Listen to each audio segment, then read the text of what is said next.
அடுத்தவரும் நல்லா இருக்கணும், எல்லோரும் நல்லா இருக்கணும், அப்பதான் நம்மால் நல்லா இருக்க முடியும் அப்படின்னு நினைக்கணும். அந்த மனசு தாங்க நம்மள மிகப்பெரிய ஒரு உயர்ந்த இடத்திற்கு எடுத்து செல்லும். 63 ஆண்டு காலம் வாழ்ந்த நாயகம் ஸல்லல்லாஹு அலைஹி வஸல்லம் அவர்கள் யாருக்கும் தீங்கு நினைச்சதில்ல.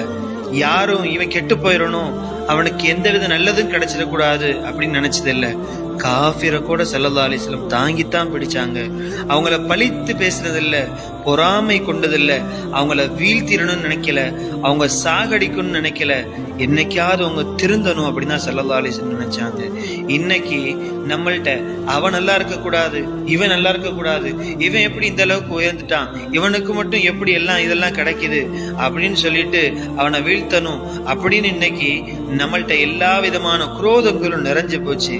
ஒண்ணு மட்டும் நம்ம மனசில் நினைச்சுக்கிறணும், அடுத்தவங்க நல்லா இருக்குன்னு நம்ம என்னைக்கு நினைக்கிறோமோ அன்னைக்கு அல்லாஹு தாலா நம்மளை ஒருபோதும் கைவிட மாட்டான். அல்லாஹு தாலா நம் அனைவர்களையும் வாழ்வாங்கு வாழச் செய்வான் என்பதில் சந்தேகமே இல்லை.